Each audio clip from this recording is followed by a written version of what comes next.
हर इंसान की कुछ ज़रूरतें होती हैं और उनमें सबसे बड़ी ज़रूरत यौन संबंध स्थापित करना है। स्पाइनल कॉर्ड इंजरी पेशेंट्स में ये यौन संबंधित बातें ज़्यादा होती नहीं है, लेकिन ये हर एक पेशेंट के मन में होती है क्योंकि ये उसकी एक बहुत बड़ी ज़रूरत है। तो आज इसी विषय पे हम ये वीडियो बना रहे हैं ताकि आप लोग जान सकें और साथ ही साथ जो भी आपके मन में प्रश्न है वो मेरे से कमेंट के थ्रू या नंबर के थ्रू मैसेज करके व्हाट्सएप करके भी जानकारी प्राप्त कर सकते हैं। यौन संबंध स्थापित करने की प्रक्रिया होती है वो स्पाइनल कॉर्ड में एक तरफ से आती है जो कि है सेक्रल रीजन, जो कि आपके स्पाइनल कॉर्ड के नीचे का स्तर है। दूसरा आता है दिमाग से। तो जो सेक्रल रीजन होता है वो जो स्पाइनल कॉर्ड के नीचे की जगह होती है वो आपको उत्तेजित करेगी जब मान लीजिए आपके कपड़े की रगड़ हो गई या आपने अपने हाथ से अपने लिंग को हिलाया, तो तब ये उत्तेजित होगा।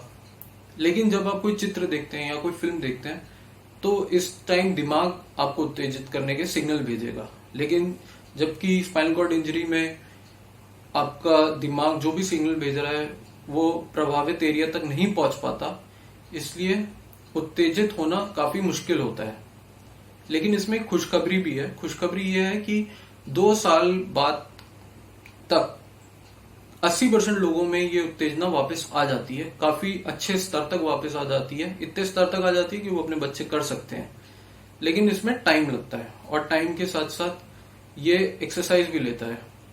जो सिग्नल दिमाग से आते हैं और हमें उत्तेजित करते हैं वो काफी लंबे समय के लिए होते हैं और वो यौन संबंध स्थापित करने के लिए सबसे अच्छे सिग्नल होते हैं। लेकिन उसी जगह जो आपकी स्पाइनल कॉर्ड के निचले हिस्से से सेक्रल रीजन से जो सिग्नल आ रहे हैं और जो लिंग को उत्तेजित कर रहे हैं वो सिग्नल इतने अच्छे नहीं होंगे, वो बहुत छोटे समय के लिए होते हैं और वो आपको शायद यौन संबंध स्थापित करने के लिए मददगार नहीं रहेंगे। स्पाइनल कॉर्ड इंजरी में सबसे ज्यादा प्रभावित आदमी ही होते हैं, पुरुष ही होते हैं, लेकिन औरतों में भी स्पाइनल कॉर्ड इंजरी मिलती है। औरतों में ये बात अच्छी होती है कि वो आराम से पेट से हो सकती हैं, गर्भवती हो सकती हैं, लेकिन उनको शायद चर्म सुख का आनंद ना मिले, उन्हें पता ना चले। लेकिन उसी तरफ एक आदमी को यौन संबंध स्थापित करने के लिए अपने लिंग का उत्तेजित होना बहुत जरूरी है। वो स्पाइनल कॉर्ड इंजरी पेशेंट्स में होना बहुत मुश्किल हो जाता है और ज्यादातर पेशेंट इससे प्रभावित रहते हैं जिंदगी भर। लेकिन इसमें घबराने के लिए कोई जरूरत नहीं है। आजकल मेडिकल साइंस में बहुत कुछ आ गया है कि आप इससे आपको मदद मिले और अगर आपकी जो भी इच्छाएं हैं वो पूरी हो सकती हैं। तो हम सब ने वाइग्रा के बारे में सुना है, सिल्डेनाफिल के बारे में। ये दवाई अगर आप अपने से ले रहे हैं प्लीज मत लीजिए, क्योंकि ये उत्तेजित तो करती है लेकिन उसके साथ साथ ये ब्लड प्रेशर बढ़ाती है। जब आपका बीपी बढ़ेगा तो आपको और भी प्रॉब्लम्स हो सकती है और अगर आपको कंप्रेशन इंजरी होगी, कहीं दबाव की इंजरी होगी, तो वो दबाव और बढ़ेगा, आपको तकलीफें बढ़ेंगी। वाइग्रा की एक सबसे बड़ी बात जो जानना जरूरी भी है वो ये है कि वो आपको उत्तेजित नहीं करेगा। अगर आपका लिंग बिल्कुल उत्तेजित नहीं है तो वो हल्का सा थोड़ा सा फूल जाएगा। वाइग्रा का काम है आपके फूले हुए लिंग को अच्छे से सख्त करके उसको उत्तेजित करना। तो अगर आप वाइग्रा इसलिए खा रहे हैं कि आपको थोड़ा सा भी लिंग का उत्तेजित नहीं हो रही और आप सोच रहे हैं वाइग्रा खा के हो जाएगा, तो इससे ज्यादा आपको फायदा नहीं मिलेगा। तो कोई भी दवाई जो आप लेते हैं सबसे पहले एक अच्छे यूरोलॉजिस्ट से मिलिए।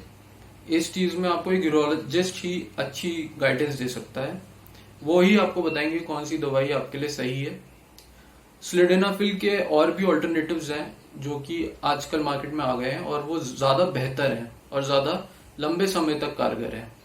दवाइयां तो एक तरीका है ही, इसके अलावा आप अपने लिंग में इंजेक्शन के थ्रू दवाई लगवा सकते हैं या जैसे सपोजिटरीज आती हैं, छोटी छोटी दवाइयां होती हैं जो आप लिंग पे लगा के मल सकते हैं, उससे भी उत्तेजित हो सकते हैं। और एक चीज है पिनाइल पंप, एक पंप होता है वो आप अपने लिंग पे पहन के उसको उत्तेजित कर सकते हैं। ये तो दवाइयों की और बाहर से मदद की बातें थी। आप सर्जरी के थ्रू भी इस चीज को ठीक कर सकते हैं। ये भी आपको एक यूरोजेनिटल या एक यूरिनरी डॉक्टर, यूरोलॉजिस्ट की देखरेख में कराने पड़ेंगे ऑपरेशन। ये थोड़े से महंगे होते हैं, थोड़ा सा इनमें साइड इफेक्ट भी होते हैं, लेकिन ये काफी कारगर होते हैं। इन्हें पिनाइल इम्प्लांट कहा जाता है। एक जैसे नकली दांतों के नीचे एक इम्प्लांट लगा दिया जाता है, उस पर कैप बैठा के नकली दांत लग जाते हैं, वैसे आपके लिंग में एक 3 टुकड़ों वाला रोबोट, आप समझ लीजिए 3 टुकड़ों वाला एक, जैसे उंगली 3 टुकड़ों में है, वैसी आपके लिंग में भी 3 टुकड़ों वाला एक रोबोट डाल दिया जाता है, एक इम्प्लांट डाल दिया जाता है, जो कि आपको काफी अच्छी जिंदगी दे सकता है। मेरी सलाह ये होगी कि जब भी आप अपने को उत्तेजित फील करें, तो मान लीजिए आप हस्तमैथुन कर रहे हैं, तो कोशिश करिए कि आप कुछ भी ऐसा कार्य करें उससे पहले आप अपना जो मूत्र की थैली है उसको पूरा उसमें से मूत्र निकाल लें, और अगर आप कर सकें तो अपना पेट भी साफ करिए। क्योंकि कभी कभी स्पाइनल कॉर्ड इंजरी के पेशेंट्स में देखा गया है कि जब वो यौन संबंध स्थापित करने जा रहे होते हैं, तो क्योंकि उनमें कोई कंट्रोल नहीं होता किसी भी तरह का, तो कभी कभी लिंग तो उत्तेजित हो जाता है, लेकिन उसके साथ साथ पेशाब भी बहने लगती है। जिन लोगों को यौन संबंध इसलिए स्थापित करना है कि वो बच्चे कर सकें, और उनके लिए कुछ चीजें शायद अब मुश्किल हो, कंप्लीट इंजरी हो गई हो, नहीं कर सकते, तो वो लोग आईवीएफ या जैसे टेस्ट ट्यूब बेबी बोलते हैं उस तरफ भी ध्यान दें। वहां पे आपके शुक्राणु आपके लिंग से निकाले जाएंगे और आपकी वाइफ में डाल दिए जाएंगे, जिससे कि वो गर्भवती हो सके। लिंग उत्तेजित होने में जो सबसे ज्यादा असर डालता है वो है आपका चिंता करना। ये बात बहुत दबी रह जाती है, लेकिन ये एक तरीके का चक्र भी हुआ है, आप इसमें फंस जाते हो। आप चिंता करते हो तो चिंता करने से आपका लिंग उत्तेजित नहीं होगा। इसे परफॉर्मेंस प्रेशर बोलते हैं, और ये आम लोगों में भी देखा जाता है। तो इसके बारे में ज्यादा सोचिए मत, कोशिश तरीके इतना ज्यादा इस पे ध्यान मत दीजिए। यौन संबंध के लिए आपका लिंग शायद बहुत अच्छे से उत्तेजित भी हो जाए, लेकिन स्पाइनल कॉर्ड इंजरी पेशेंट्स में एक बड़ी प्रॉब्लम है कि वो अपने शुक्राणु को छोड़ नहीं पाते हैं, वो उनके लिंग से बाहर ही नहीं निकल पाते हैं। यहाँ पे ये समझना जरूरी है कि जो छूने का एहसास है वो यौन उत्तेजना के लिए सबसे ज्यादा जरूरी है। तो मैंने छूने के एहसास वापस पाने के लिए कई तरीके एक वीडियो में बता चुका हूँ, जिसका लिंक मैं आपको डिस्क्रिप्शन में दे दूंगा।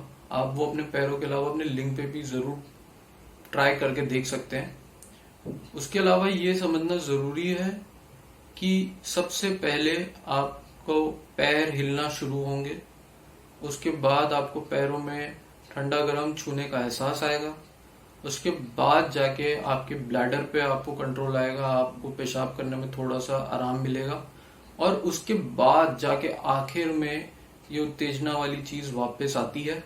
आप लोग मेरे से अपेक्षा कर रहे होंगे कि मैं आपको कोई ऐसा तरीका भी बता दूं जिससे कि ये जल्दी से ठीक हो जाए या कुछ हो, लेकिन इसके जितने भी तरीके लोग बताते हैं कि आप फिल्में देखें या चित्र देखें और फिर लिंग को मलिए, किसी जेल से लगाइए, ये सब कुछ कारगर होगा नहीं ज्यादा। जो सबसे ज्यादा कारगर चीज है वो है कोर एक्सरसाइजेस। कोर आपका ये पेट और कमर का एरिया होता है, जितना आप इस पे ध्यान देंगे और अपने कूल्हे की मसल्स पे ध्यान देंगे, अपने पैरों की मसल्स पे ध्यान देंगे सबसे ज्यादा, लेकिन आपको पेट पे देना है, जिसे एब्स बोलते हैं, एब्डोमिनल मसल्स बोलते हैं। जितना आप इस मसलों पे काम करेंगे उतना ज्यादा आपको दिखेगा कि आपका जो उत्तेजित होने का जो टाइम है, जो समय लग रहा है, वो धीरे धीरे कम हो रहा है। तो मेरी राय यही रहेगी, एक्सरसाइज करिए। जितना एक्सरसाइज आप अपने कोर पे करेंगे उतना आपके लिए बेहतर। मैं आशा करता हूँ आपको कुछ इस चीज में मदद मिली होगी।